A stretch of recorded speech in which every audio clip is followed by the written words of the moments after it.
Senhor nosso Deus, nosso bondoso Senhor, nosso Pai eterno, Amém, Senhor. muito obrigado, Senhor, por esse momento singular na nossa vida, onde temos a Amém, oportunidade Senhor. de juntos lermos a Tua Palavra e Amém, extrair Senhor. do princípio as verdades que nela está contidas, Senhor. Que o Senhor Amém, possa Senhor. abençoar o preletor, que o Senhor possa trazer a memória dele, tudo aquilo que ele já estudou, tudo aquilo que o Senhor Amém, já Senhor. revelou a ele, e que possamos ser abençoados como seremos com a palavra que vem do Senhor.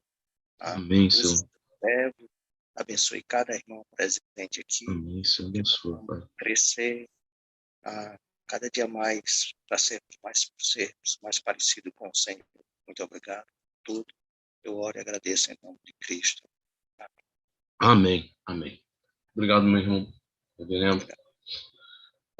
Meus irmãos, a nossa lição hoje, falando sobre o humanismo, a gente tem que fazer um pequeno, né, apanhado histórico, né, que esse capítulo traz. Onde estava conversando até com o Ranilton, que falou, essa lição está exigindo da gente, né, pegar muito de história e de filosofia também, né, para complementar esses estudos. Mas é muito importante que a gente faça isso realmente, meus irmãos, porque, sim, eu pelo menos percebo, não sei se os irmãos têm olhado assim, né, a filosofia nunca esteve tanto em alta, né, porque era uma coisa assim, alguns grupos fechados, né, mas hoje, né, tu vê nos canais, né, na internet, assim, muito se discutindo de filosofia, né, existe até em lugares públicos, hoje um filósofo lota uma casa para ser ouvido, né, tem uma plateias enorme. Há um interesse muito grande das pessoas, né? A sociedade contemporânea tem buscado muito desse tipo de conhecimento. E é até muito pertinente para nós, né? Mesmo que de maneira sucinta, né? Para a gente ter uma visão geral aqui, né? O nosso canal aqui é para isso, né?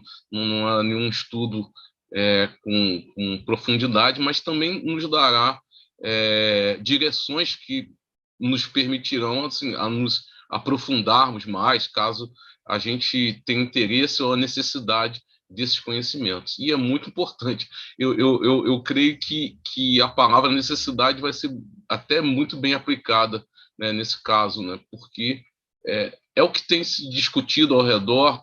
Muitas das vezes, nós, como cristãos, temos sido questionados, né, em relação a isso, né? Então, muitos desses conceitos, desses conhecimentos estão embutidos, né, nessas questões. Bem, aí está o universo, né, parte dele, né, não ele como um todo, né, a gente não consegue tirar uma foto do universo, né, por ele ser tão grandioso, mas é uma parte dele. E dentro dele, né, dentro dele se coloca alguém, né, que de fato, né, há muito tempo pensa se está no centro dele, né, centro do universo ser do próprio homem, né, o homem se colocando numa posição é, é, de medida, né, de direção das coisas que acontecem ao seu redor, das coisas que acontecem é, é, é, ao redor dele como sociedade, né, como natureza, como tudo. Então, há muito que o homem se coloca nessa posição, é praticamente inerente a ele, né?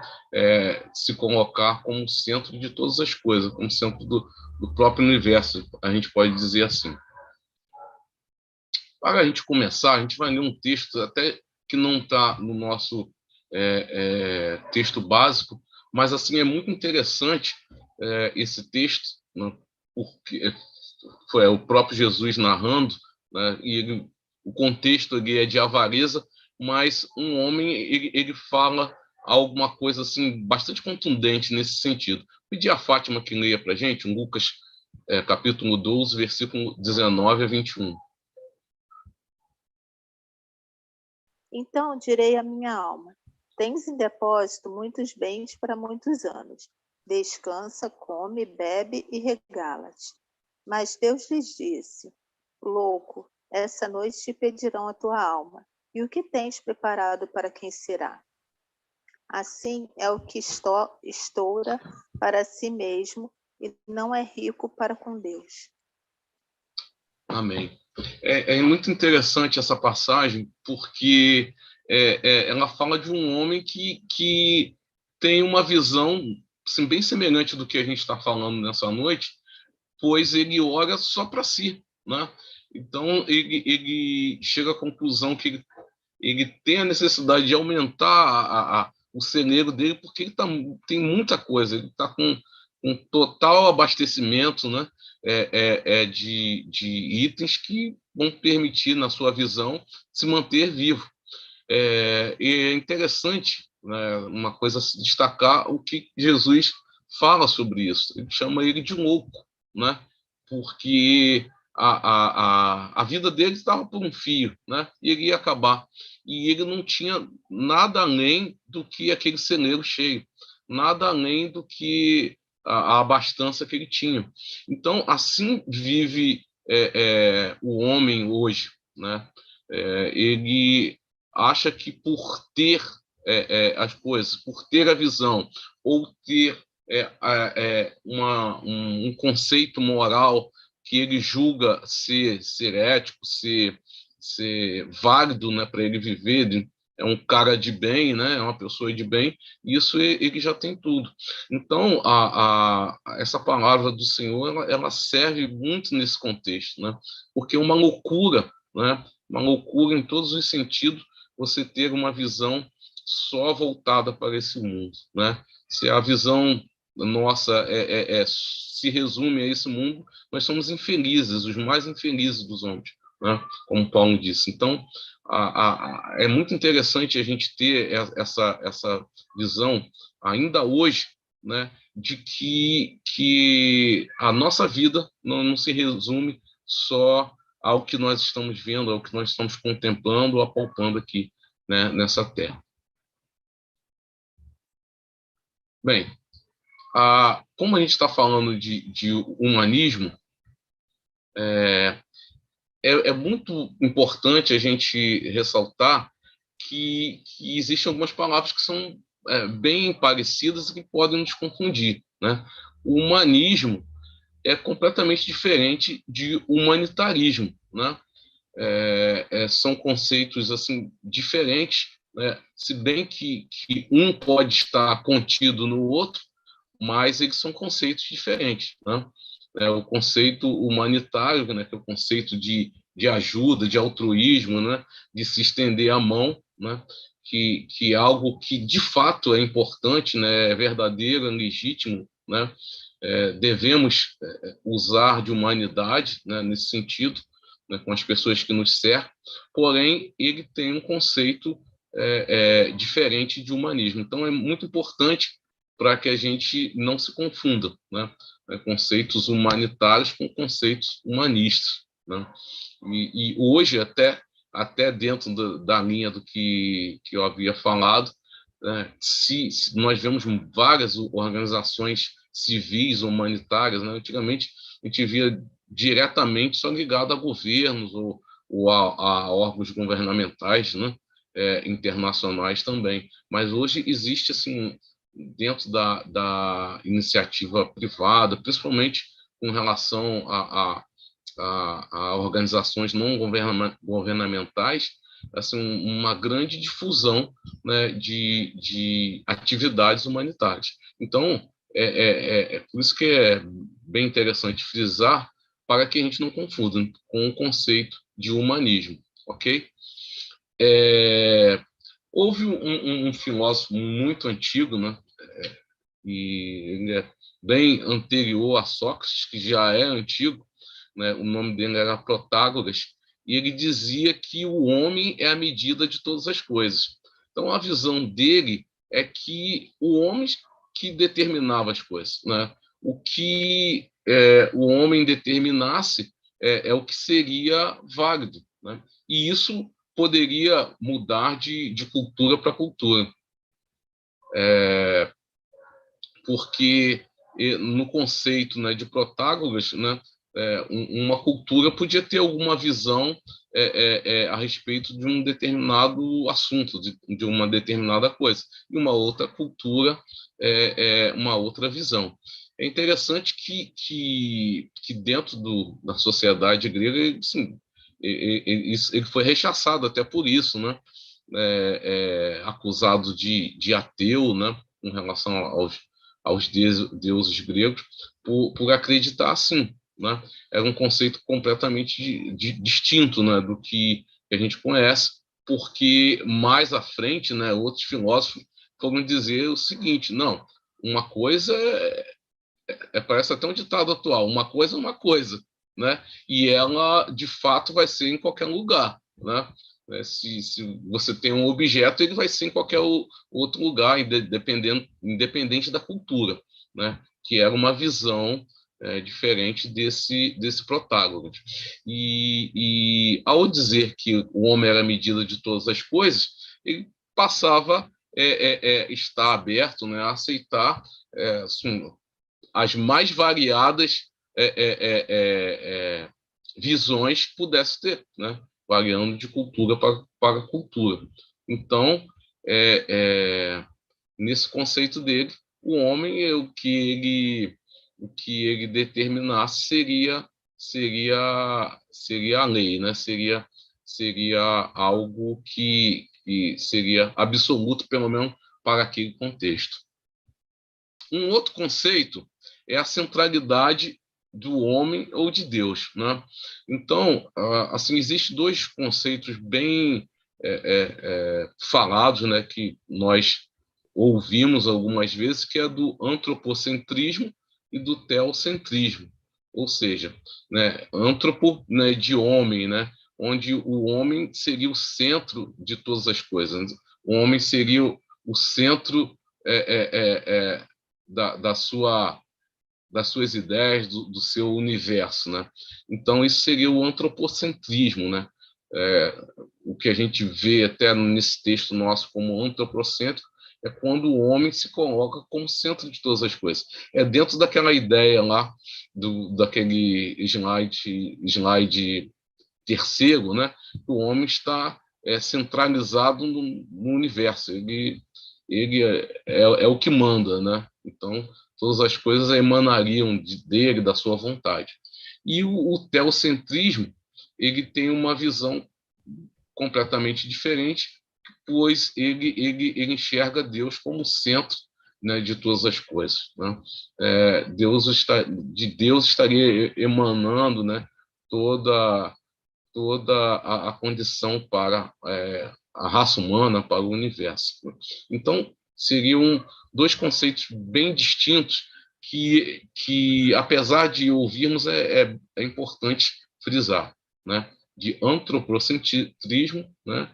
O homem sendo o centro de todas as coisas, e teocentrismo, né? Deus como centro de todas as coisas. Dentro dessa centralidade do homem, né, ou de Deus, né, algumas formas de humanismo na história tinham a crença em Deus. Entretanto, diferiam em muito da visão teocêntrica, porque tinham concepções trazidas do naturalismo.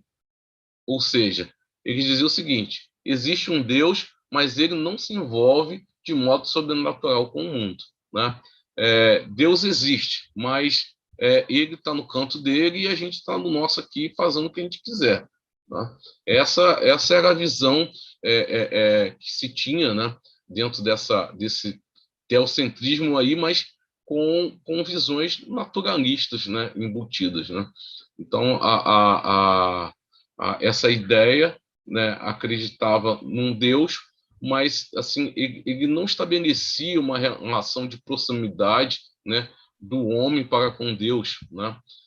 Ele não estabelecia um relacionamento do homem para com Deus. Esse homem estaria em condições de fazer o que ele queria. E até por falar nisso, é muito interessante que a gente tem essas duas figuras aí, né, duas pessoas completamente distintas, apontando em direções opostas. Nós temos Erasmo de Roterdã e temos o Martim Lutero, né? Erasmo de Roterdã, ele também foi um teólogo, né? Ele era um homem muito culto, né? Ele viveu aí lá pelos idos de 490 a.C., lá pelos anos 1400 e alguma coisa, né? Metade desse século, e era assim, muito proeminente na sociedade. Porém, ele abriu com a igreja também, né? Com a igreja romana, da época, por ter conceitos assim muito particulares, né? Sobre o homem. E ele, na verdade, ele era um humanista bastante atuante, né? Dentro dessas ideias. E assim, dentro daquilo que nós falamos de se acreditar que existe um Deus, ele acreditava, era um teólogo, né? Porém, ele, por ter essa visão completamente voltada para o homem natural, ele acreditava que havia uma separação, né, entre esses conceitos, né? O homem, ele era dono da sua própria liberdade. Ele falou, ele tem até algum livro, né, algum material, ensaio, dizendo do livre-arbítrio. Então, o homem, ele teria o seu livre-arbítrio, ele não tinha perdido isso na queda, e ele poderia ser dono das suas ações, né, ter as ações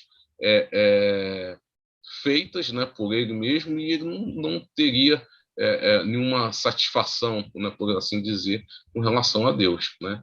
Ele fazia essa distinção assim de maneira muito veemente, né?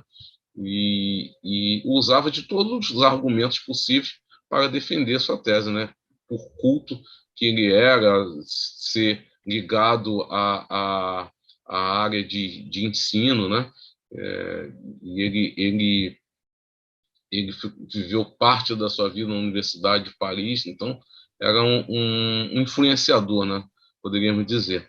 Porém, havia outra pessoa completamente diferente dele, que é um reformador, né? Martim Lutero, que o contestou, né? Em alguns materiais, contestou ele diretamente, né? Por haver total divergência nessa ideia, né?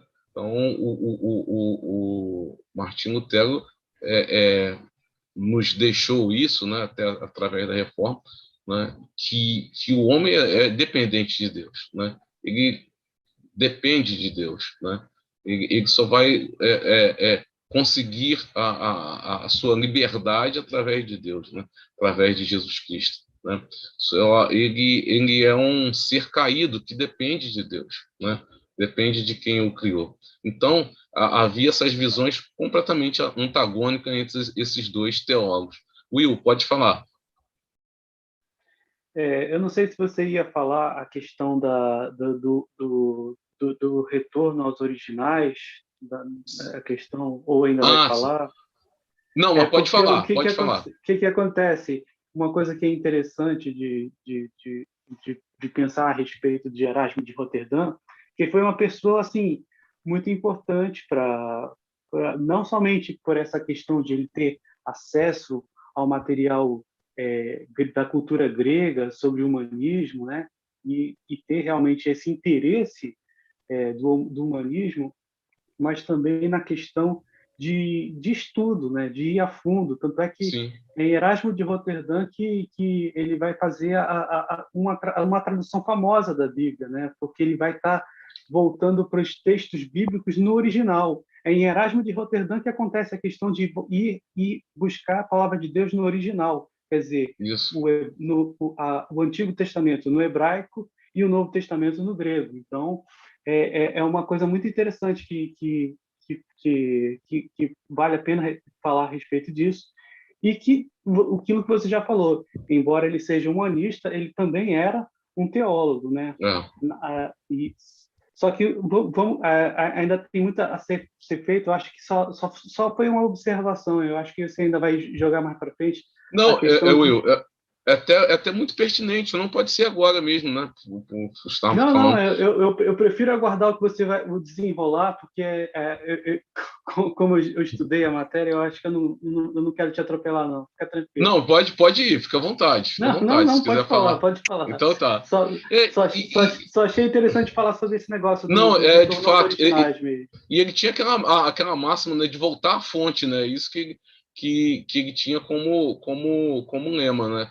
De ir às fontes, e ele também, até nisso, ele pesquisava até, a gente falou das fontes gregas, e foi muito responsável, né, pela o que nós temos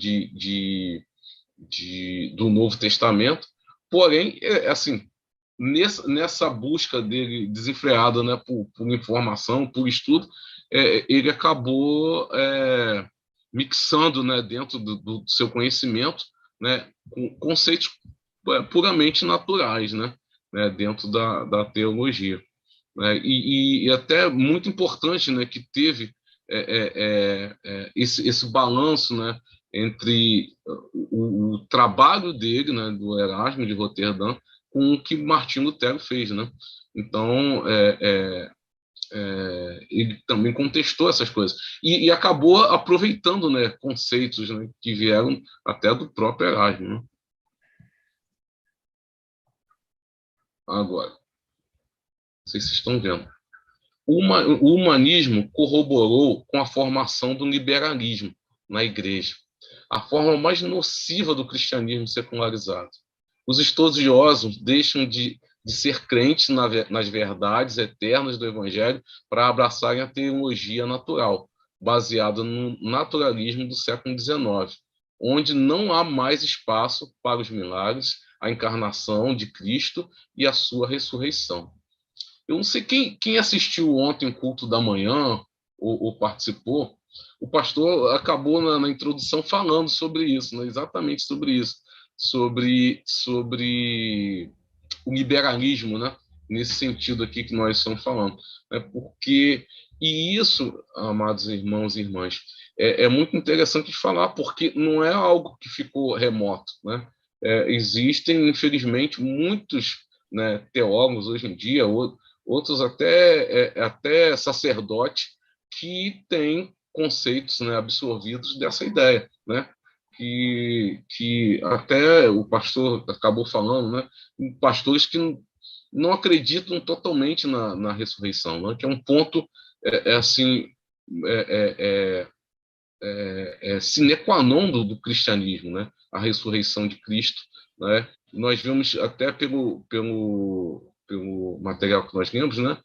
Havia muitos teólogos que não acreditavam em coisas basilares, né, da fé cristã, né, como o nascimento virginal de Jesus Cristo, né, a sua ressurreição, né, alguns milagres, ou seja, um liberalismo nesse aspecto ele acaba rechaçando toda e qualquer ação que for considerada sobrenatural, né? Por acreditar completamente no que a razão, né, o que ele puder comprovar de maneira científica, até por assim dizer, é a única coisa possível de ser comprovada, né?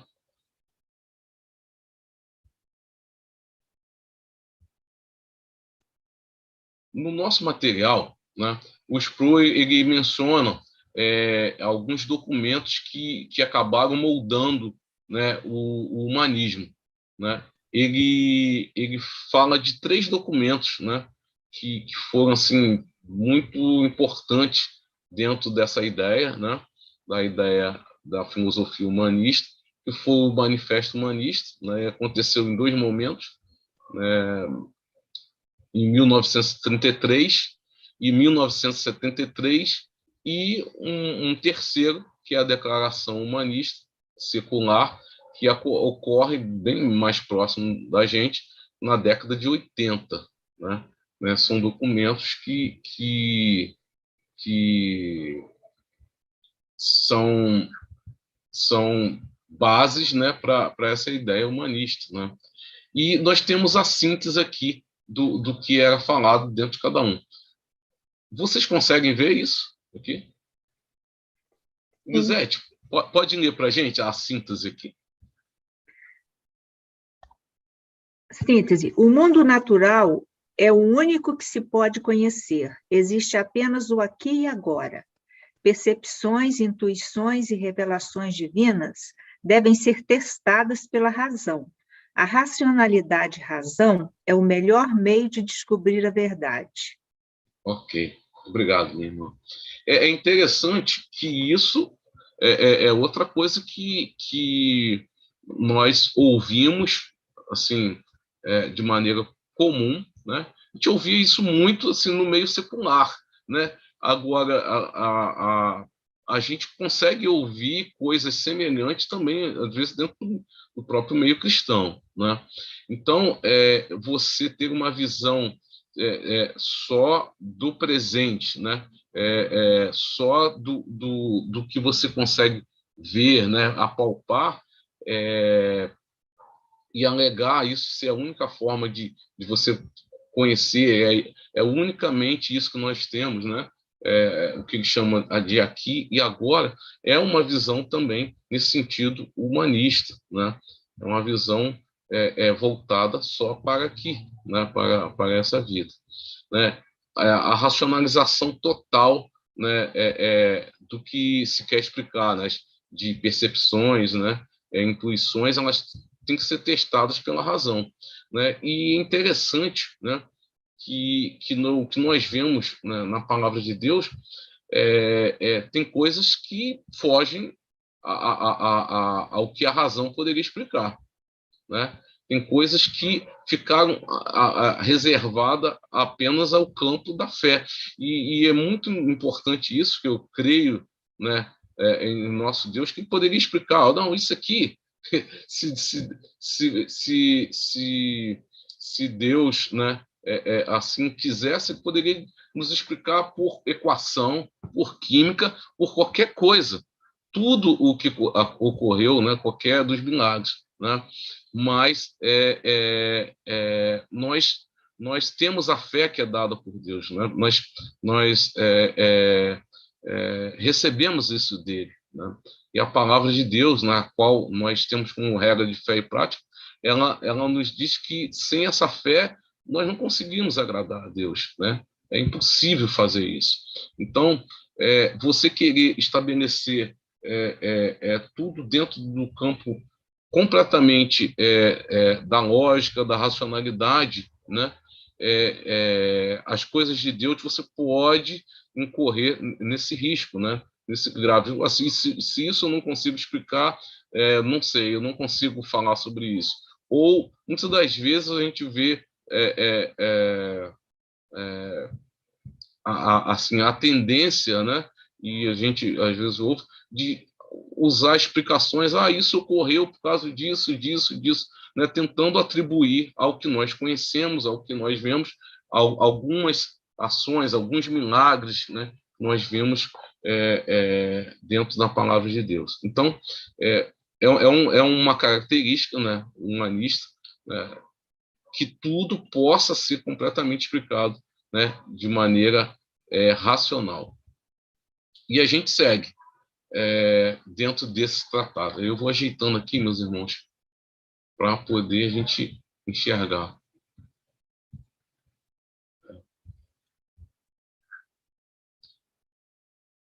Assim é ruim que não tem surpresa, vocês veem tudo.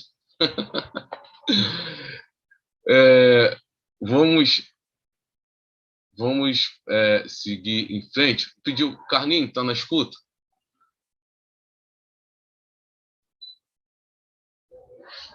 Bom, meu irmão, pode falar. Posso ler? Pode ler.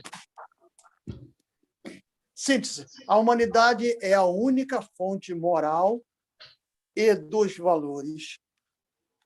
A maior conquista humana consiste em melhorar a condição do ser humano.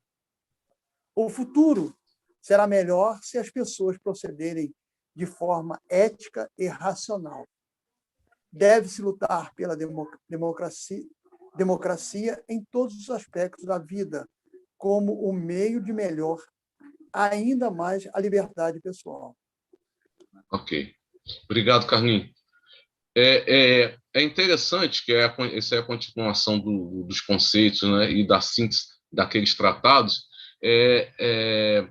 Se você tiver como um conceito que a humanidade é a única fonte da moral e dos valores, assim, você não consegue avançar, porque se os nossos conceitos, né, vierem apenas da humanidade, não tem razão. E é até interessante que o Spru fala, né, que eles pegaram alguns conceitos do próprio cristianismo para embutir no humanismo, mas só que ele fica no todo inconsistente, né? Ele não tem consistência, né? A própria humanidade não tem como nela por si só ser a fonte de valores, né, e de moral, né? Porque o homem é mau em si, né? O homem ele tem a sua tendência mal, né? E ele carrega em si o pecado, né? Ele não tem condição nenhuma, né, em ter a condição de colocar os valores, né, por si só. Os valores que a gente pode ver dentro do humanismo, né, que são de moral e de valores, são conceitos. Se você for aí vamos pegar o que o Erasmo de Roterdã fez, né, indo à fonte, nós vamos ver que são conceitos pensados do próprio cristianismo, né? Outra coisa, né, sobre o futuro das pessoas procede, né, em viver, né, de forma ética e racional, também essa é um outro conceito que nós vemos que também é pensado do cristianismo, né? A ética, alguns conceitos que poderia se dizer que seria ético, né? São conceitos, né, voltados, né, puxados, né, do que a palavra de Deus ensina. E nós vemos que, se a gente for lá na origem, né, desses estudos, né, nesse sentido do humanismo, eles foram buscados também, né, do próprio conceito bíblico, né? Deve-se lutar pela democracia em todos os aspectos da vida, como meio de melhorar ainda mais a liberdade pessoal. A democracia é importante, nós devemos lutar por ela, né? Devemos mantê-la, mas a liberdade do homem, de maneira cabal, ela não vai conseguir só por uma forma de governo, um sistema, né? Isso pode conseguir alguma liberdade, alguma bem-estar, né, durante um período momentâneo, mas a liberdade completa do homem só conhecemos em Jesus Cristo, né? Só em Jesus Cristo que há liberdade. Aí eu faço uma pergunta: quanto tempo tem o humanismo? Alguém poderia dizer até do que a gente estudou até agora? Bom, eu li, por isso que eu sei. Então pode. Parece que é um incentivo para todo mundo fazer mesmo.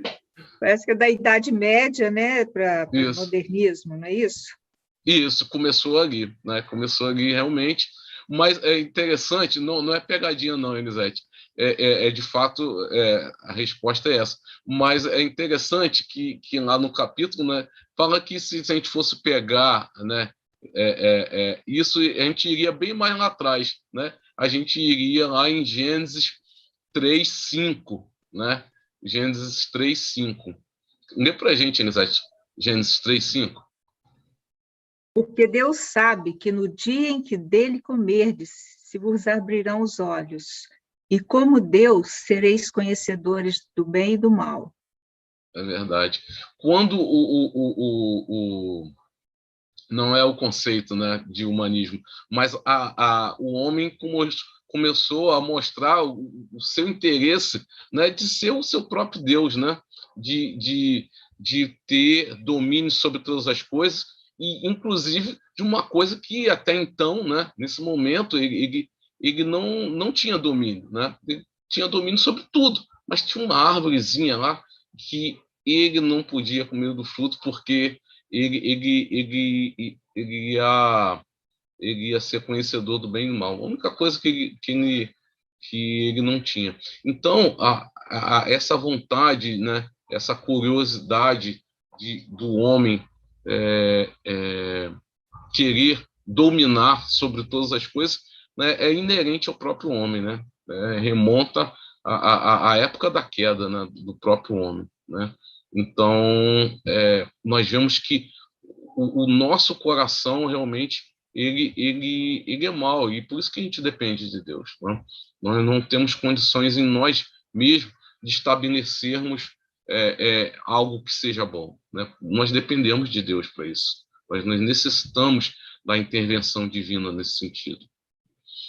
Outra texto, né, que nós temos que é muito contundente nesse sentido, né, que mostra o homem querendo algo que o torne célebre, o torne conhecido, né, está registrado em Gênesis capítulo 11, versículo 4.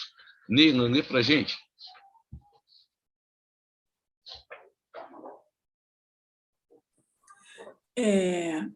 Disseram: vinde, edifiquemos para nós uma cidade e uma torre cujo tope chegue até os céus, e tornemos célebres o nosso nome, para que não sejamos espalhados por toda a terra. Amém. Obrigado, Neil. É interessante, né? Ao interesse, né, dessas pessoas em se tornarem conhecidos, em se tornarem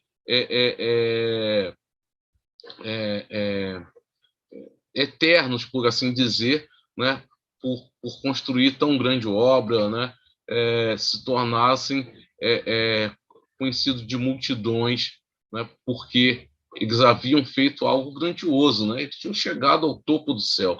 Então, nós vimos assim que aquilo que a gente leu lá em Gênesis 3:5 ele perdura, né, o homem em querer fazer as suas conquistas no seu próprio braço para mostrar a sua capacidade. Então, uma das coisas... Nesse exemplo, Denilson, da Torre de Babel, fica muito evidente a questão do progresso, né? Exato. Como está vinculado à questão do progresso, aquilo que é um prodígio feito pelo homem, né? Exato. E até muito bom eu falar dentro desse aspecto, que é o que nós vivemos exatamente hoje, né? A sensação de não ter limite, né? Uma sensação de, tipo assim, eu sou divino, né? Porque eu consigo fazer tudo, né? Então, realmente, essa ideia de domínio, né, sobre as coisas, sobre os elementos, né, é algo que eleva o homem a essa sensação, né, de ser um Deus, né, de ser uma pessoa célebre. E realmente a Torre de Babel ela remonta a isso. Alguém mais quer falar alguma coisa? Denilson. Pois não, Tati? Lembra essa coisa que hoje em dia também tá o pessoal muito em cima de super-herói, né? Botaram Sim. todos aqueles quadrinhos de super-herói, aquela coisa que quiser achar que misturar a ficção com seria verdade, seria possível. Exato. É verdade, muito bem pontuado. Se a gente pegar essa ideia aí, né, dos quadrinhos, a base é a mesma, né? A massinha é a mesma. Mas eu posso, com essa massinha, fazer um coelhinho, eu posso fazer com essa massinha, fazer um gatinho, né? Mas a base é a mesma. Então, mostra que a gente vê, né, as várias polêmicas que tiveram recentemente, porque nunca se usou mais se usou tanto, né, esse tipo de elemento, né, do herói, né, de um super-humano, né, para difundir várias ideias, né? É exatamente isso. Eu posso todas as coisas em mim mesmo. Elenilson, Fala, Carlinhos. Elenilson, a Pode falar. a nossa humanidade chega tão perto da gente que, às vezes, a gente chega numa vitrine e vê uma roupa no manequim e você acaba sendo convencido que aquela roupa vai ficar da forma que está no manequim, ficar em você.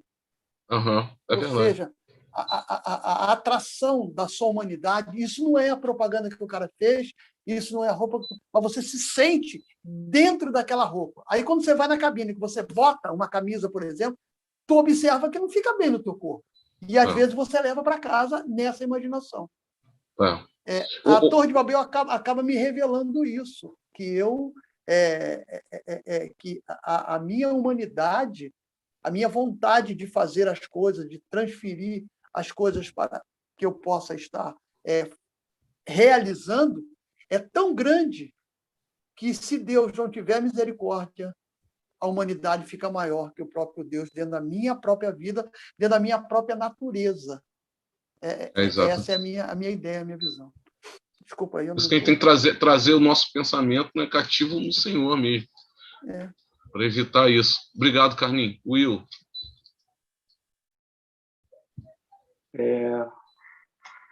Meu irmão, deixa eu fazer uma observação assim, porque eu não sei como é que pode estar quem está participando da sala, né, da classe, e no YouTube também, as pessoas podem estar achando essa questão filosófica um pouco confusa. Eu queria fazer uma síntese bem assim, bem rasa mesmo. Só falando até a maneira como o livro está organizando. Primeiro, a gente vai fazer um passeio pelas cosmovisões que existem, que influenciam muito o mundo, né? Influenciam as pessoas que a gente vive na nossa sociedade, né? Depois dessas primeiras aulas, a gente ainda está no meio das primeiras aulas, a gente vai passar pela parte prática, que é realmente como o cristão deve viver mediante a essas cosmovisões, né? Obviamente, na questão do enfrentamento. Agora, só para a gente ter um apanhado, na aula anterior a gente falou sobre existencialismo. O existencialismo, ele enfatiza o sentimento. O que diferencia três filosofias para o existencialista? Aquilo que ela sente em relação. Como ela se sente é o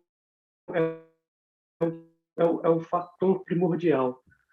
Do humanista, ele vai diferenciar essas filosofias em função da ciência, daquilo que ele está aplicando, no caso da filosofia, o humanismo, né? Porque o Sproul ele fala, ele dá a entender no texto que o humanismo é de fato uma religião. Lá nos Estados Unidos é reconhecido uma religião. Só que, no entanto, a gente pode entender muitas filosofias que são humanistas também, entendeu? Então, o que acontece? Quando a gente está falando de humanismo, a gente está falando de ciência humana. A gente está falando daquelas coisas que desprezam as questões eternas do Senhor. Lembre-se sempre do guarda-chuva. Nós estamos falando das filosofias que estão abaixo do secularismo. Então, a primeira falando sobre sentimento, e agora a gente está falando sobre a ciência humana. Quer dizer, o humanista ele confia na ciência humana, naquilo que o homem pode experimentar, aquilo que ele pode provar, entendeu? As coisas que são relativas à fé não cabem ali.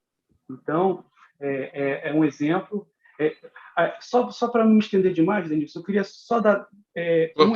Pode ficar à vontade. De como dois exemplos, na verdade, em relação a como isso pode funcionar. O primeiro já foi dado, você falou sobre liberalismo, e o que é o liberalismo de maneira muito sucinta? O liberalista, o humanista, né, da teologia liberal, ele ele deixa mais em evidência as questões da ciência humana do que das questões de fé. Então, aquilo que o teólogo liberal tem não é aquilo que sempre o cristianismo teve em relação a Deus estar no centro de todas as coisas. No caso do teólogo liberal, é a ciência humana e todos os estudos humanos que incorporam os estudos bíblicos, né? O segundo exemplo que eu queria dar é o de como as pessoas, às vezes, cristãos, se posicionam em relação às filosofias que elas estão abraçando. Só para exemplificar, existem muitos cristãos que se dizem socialistas, existem muitos cristãos que se dizem feministas, né? E aí a questão é, sem criar critério de valor nem nada, nós estamos falando de coisas antagônicas, né? Então, o que acontece geralmente, nós estamos falando do problema humanista da coisa, é quando as pessoas, geralmente, se ofendem mais com uma agressão a uma filosofia do que do que a teologia que a pessoa está abraçando. O seu cristianismo, às vezes a pessoa é até conivente com algumas mais críticas que se fazem, dizendo, não sei o quê, a gente tem muito erro, que não sei o quê. Agora, quando vai falar dessas filosofias que falam mais forte, a pessoa já começa já cria o bloqueio. Não, você está errado. Então, isso é só um alerta de como é sutil, né? Eu não sei se ficou muito bem claro, posso até explicar melhor, mas eu estou acabando tomando muito tempo de você, Denilson. Não, fica à vontade, Will. Fica à vontade. Não, mas nossa aula é assim, bate-papo, né? Eu espero ter ajudado aí nessa exemplificação. Não, com certeza. E a gente já vai caminhando aqui para o final. Falta só o bom de não abrir o slide que eu já vejo aqui. São mais 3 slides. Aqui, ó. E a gente fecha. Outro texto bastante interessante que em Daniel, né? Capítulo 3, versículo 15 a 18. Né? Eu vou pedir... Guilherme, você pode ler para a gente? Daniel, capítulo 3, versículo 15 a 18. Vamos ler. Livrados os companheiros de Daniel da fornalha de fogo. Agora, pois, estáis dispostos, e quando ouvirdes o som da trombeta, do pífaro, da cítara, da harpa, do saltério, da gaita de foles, prostrai-vos e adorai a imagem que fiz.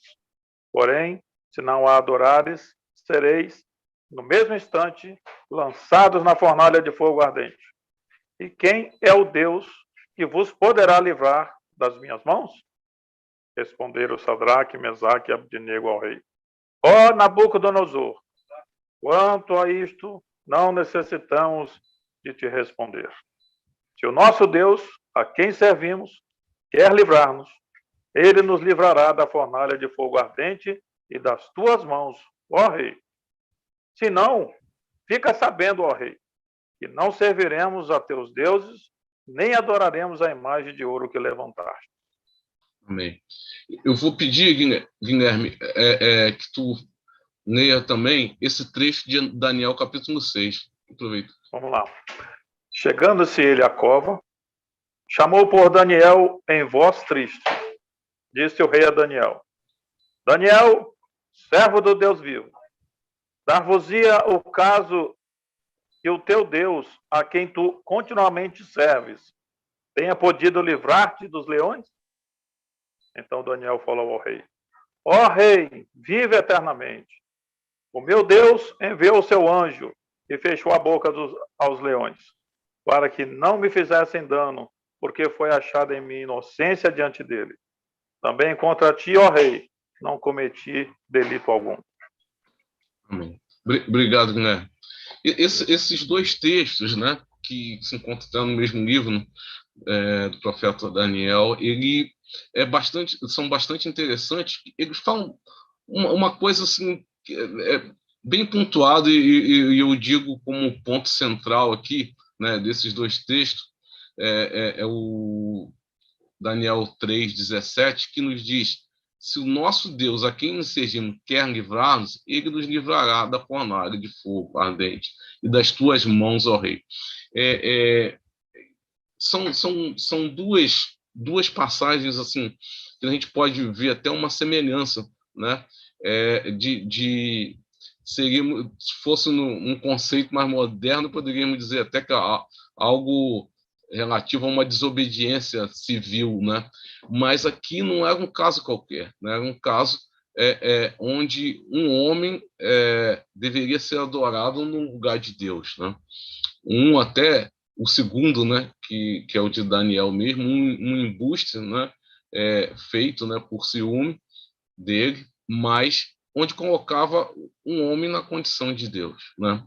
Então, muito assim, a grande lição que fica nessas duas passagens para mim é que você precisa conhecer o teu Deus, você precisa ter uma busca, um conhecimento de quem ele é, para você não ser enredado por questões como essa, né, de colocar outras coisas, né, no lugar de Deus, né? Não colocar outra ideia, outra filosofia que seja no lugar de Deus, né? Precisamos, amados irmãos e irmãs, muito, muito, sempre conhecermos muito nosso Deus, conhecermos a sua palavra, né? Estarmos prontos, né, para vivermos a sua palavra. De repente, você pode falar: eu não tenho jeito nem argumento para questionar ou para defender, mas pelo menos, no mínimo, nós conhecermos para vivermos, nos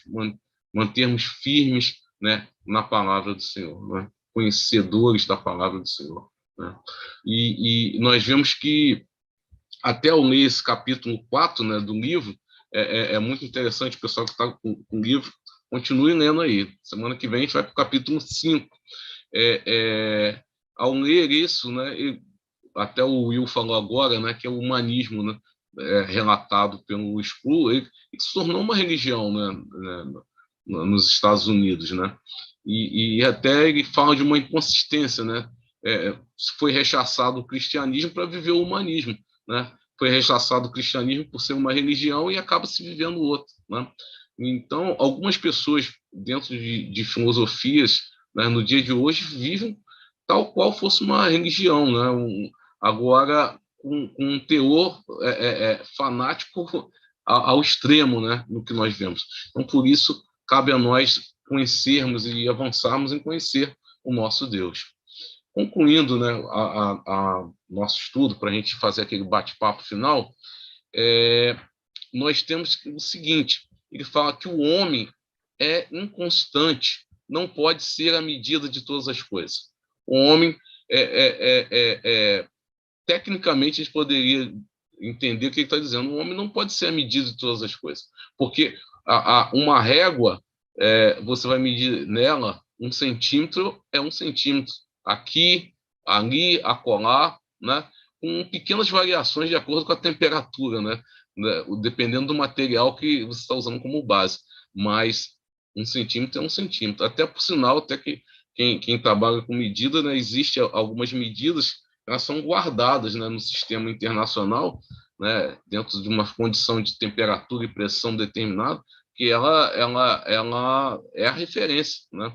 Então, as pessoas, de tempos em tempos, têm que aferir os seus aparelhos e tudo, aferem para essas medidas. Mas o homem não tem condições de ser a medida da sua ideia, da sua moral, porque ele é inconstante, né? Hoje está pensando de um jeito, amanhã está pensando de outro.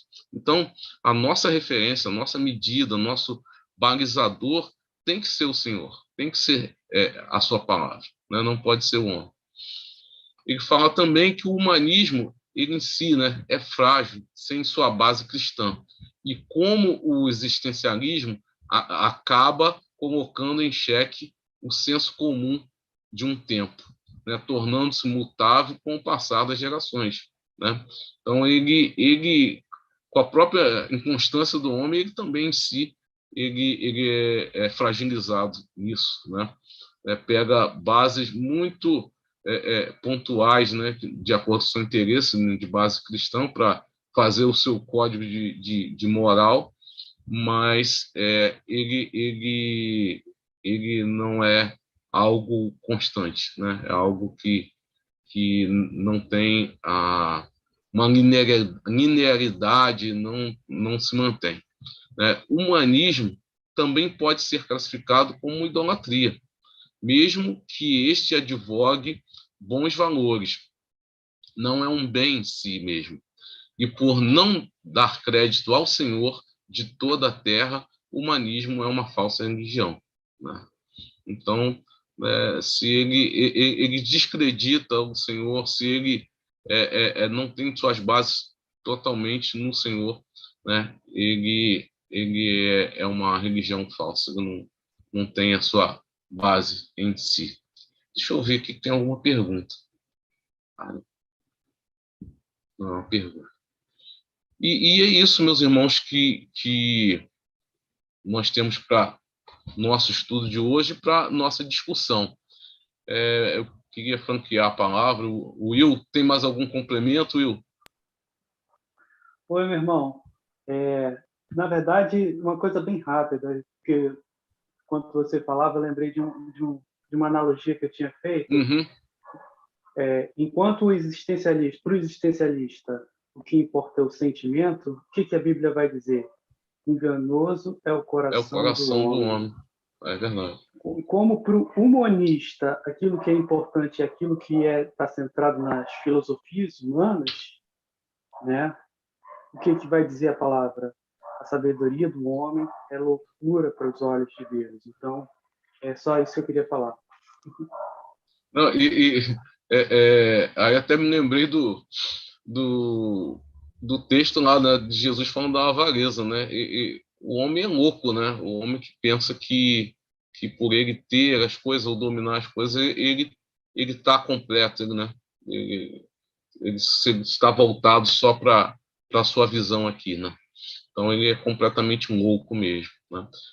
Precisamos mais do que nunca, né, estarmos buscando no Senhor nisso, porque até dentro do que o Spru falou, né, que da coisa se alastrando, né, em seu país, isso daí deve ter ocorrido, não sei precisar aqui se foi uns 20 anos, umas 2 décadas.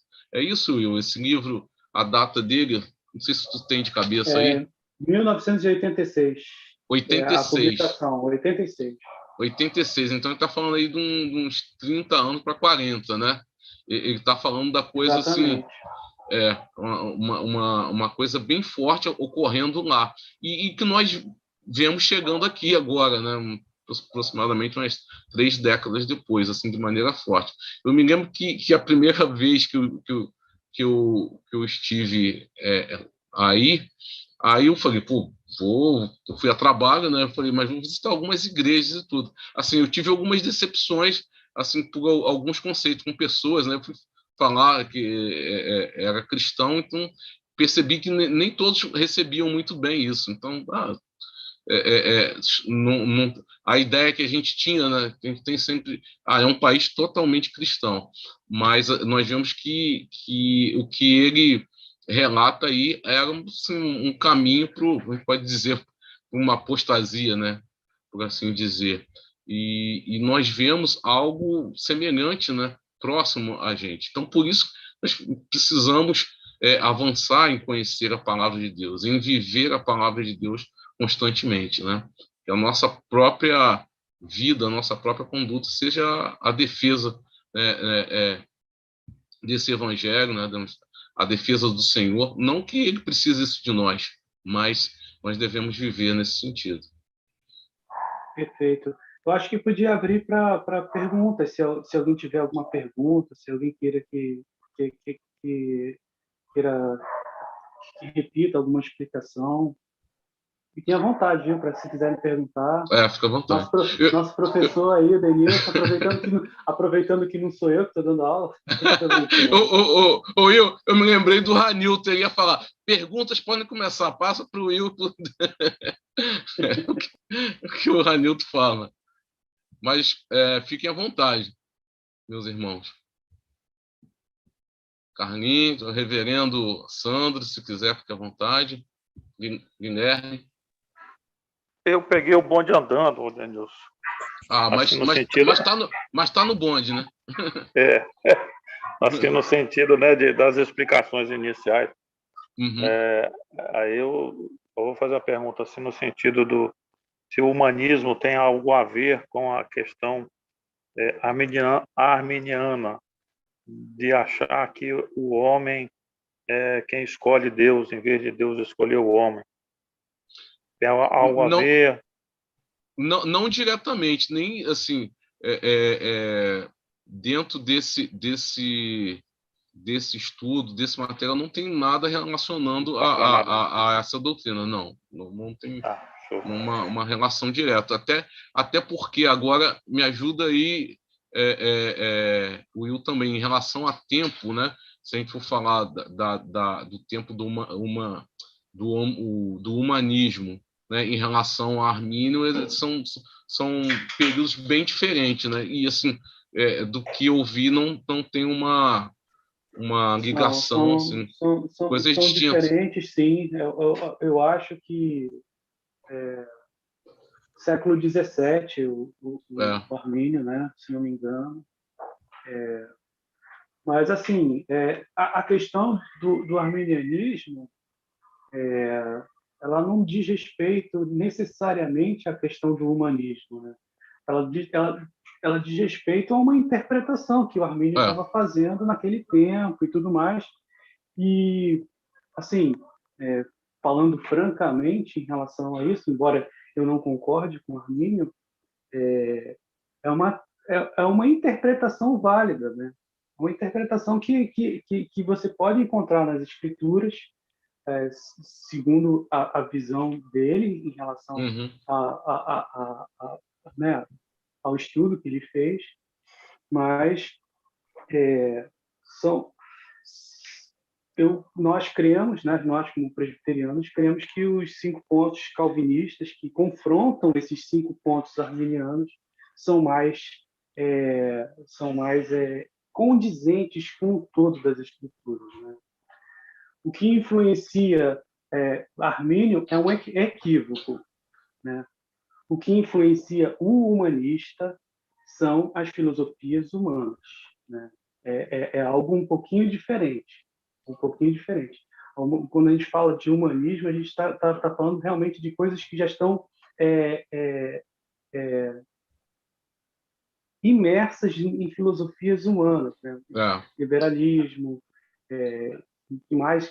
que tende mais a falar aquilo que o homem tem no presente século do que no porvir, do que no eterno, do que no reino de Deus verdadeiramente. O Will, até aproveitar, eu não sei se eu até achei que o Guilherme tinha visto. Eu estava vendo alguns materiais. Eu não sei se vocês estão vendo essa tela aqui. Estou vendo. Tinha um livro do Erasmo de Roterdã, bem antigo, chamado Sulibero Arbítrio, né? Que fala. Eu até pensei que o Guilherme estivesse falando disso, né? Aí um livro do Lutero contestando, falando assim, servo arbítrio. Assim, só que o Erasmo, ele tinha esse material considerando um aspecto do que o homem ele dentro daquela ideia de que a vida dele cotidiana não diz respeito a Deus, né? Nesse sentido que ele está falando da sua liberdade, da liberdade do homem, né? Como um todo. Agora, uma coisa que a gente tem que levar em consideração, né, já que é algo que está tão remoto, né? Até o Spru fala num vídeo dele que fala que são conceitos ancestrais, né? Ele usa esse termo, foi bem pesado, né? Remonta a séculos bem passados. E nós sabemos que a filosofia tem muito disso, né? Ela fica lá, ela como se fosse uma folha dentro de um rio, né? Ela vai navegando. Às vezes ela fica esquecida, mas volta e meia alguém se lembra e volta. Então, filosofias como essa estão rolando aí, né, na humanidade. Volta e meia alguém vai lá, pinça, né, aquilo e tira conceito desse, né? E nisso vai montando, né, os conceitos, as filosofias, culturas e tudo mais.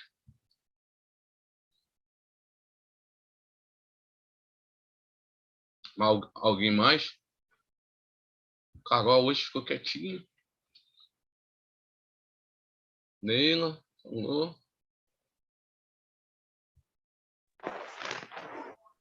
Fala, Francisco. Tá tudo bem esclarecido, bem entendido, muito bem explanado as ideias, dá para pegar direitinho. Alguma dúvida? O que tu achou aí de humanismo? Isso é atual ainda? Na verdade, é bem atual, né, essa questão de humanismo. A gente vê isso toda hora no nosso dia a dia, esses conceitos sendo aplicados, né? Uhum. Então, fica até fácil de entender essa matéria pelo motivo de ser tão aplicado no dia a dia, a questão do homem. O homem, ele está sempre querendo sobressair, mostrar seu eu, né? Então, fica muito bem claro essa questão, essa matéria é muito legal, muito bacana. Que bom. Edenilson. Oi, Will. Uma coisa que eu achei legal quando eu botou no livro, que faz todo sentido, porque talvez alguns aqui possam estar pensando, mas como é que uma coisa como o liberalismo teológico ganha espaço dentro da igreja, né? Assim, como é que funcionou esse negócio de humanismo, né? Uhum. Ganhando espaço e destruindo a fé das pessoas, né? Afinal de contas, porque minando, né? Você minando tirando todos os elementos miraculosos do Senhor, não sobra nada. Então, o que acontece? O Sproul vai falar lá que a teologia ela começa a ganhar tudo aquilo que foi feito, por exemplo, antigamente. Por que Jesus veio ao mundo, né? Para salvar o homem do pecado, da condenação eterna. Como para o liberal isso não existe mais, ele vai criar outros propósitos humanistas, né? Obviamente, vai dizer a pessoa tem que resolver o problema social, tem que ajudar os pobres, tem que se envolver com as questões do mundo e do presente século, nesse momento, né? Então, é mais ou menos assim que funciona. E a gente não precisa existem igrejas atualmente que estão nesse formato, sabe? Sim. Onde você vê que a pregação é voltada para as questões de lutas de classe, as questões de tudo filosofias humanas. Então, a gente precisa realmente ter a sabedoria de ver que realmente nós estamos lidando com umas coisas. Sproul já falava isso, né? Na década de 80. Na década de 80. Muito sabiamente republicaram o livro porque isso tem tudo a ver com o que a gente tem tudo a ver, aquelas coisas que vão e voltam, né? E até interessante que assim, a sutileza, né, das coisas que acabam sendo pior, né? Se fosse uma coisa agressiva, né? Não, a ideia agora é seguir nesse caminho ou fazer assim, né? Não temos que ajudar ninguém, né? Não temos que ser humanitários. Aí a gente ia ser algo chocante. Mas, assim, você vê dentro disso conceitos, né? Ações que são relevantes, né? São necessárias. Agora, o grande problema é quando você pega coisas, né, que são até relevantes, né, importantes, legítimas, né? Você pode dizer assim, e dar ênfase, né? Você começa a fazer, sabe o quê? Vamos repartir a glória do Senhor aqui com essas coisas aqui. Ó, tem uma filosofia muito da boa aqui. Vamos repartir a glória de Deus com isso. Então, é exatamente isso que se corre o risco de levar, né? E com relação à glória dele, Deus é zeloso, né? Então, é isso que a gente deve estar atento mesmo. É isso aí, meus irmãos, minhas irmãs. Que prazer estar com vocês aqui. Pai querido, muito obrigado, Senhor, por estarmos aqui, Senhor, por esse momento precioso. Te louvamos, Senhor, porque Tu nos traz, Senhor, conhecimento que nós precisamos para estarmos mais inteirados com o Teu reino, Senhor. Amém, Senhor. São questões muito, muito difíceis, Pai, mas que a gente é preciso sabermos em como está o presente século, Senhor, para podermos confrontá-lo, Senhor. Muito obrigado pela aula do professor Denilson, Senhor, pela sua sabedoria, sim, pelo seu conhecimento que ele conseguiu passar. Te peço, Pai, desde já, para a aula da semana que vem, Senhor, do presbítero Guilherme Saião, Senhor.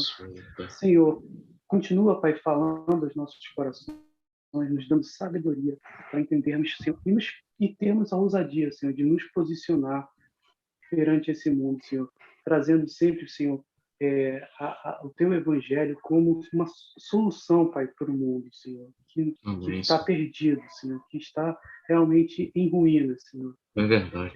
Nós clamamos no nome santo do Senhor Jesus Cristo. Amém. Amém.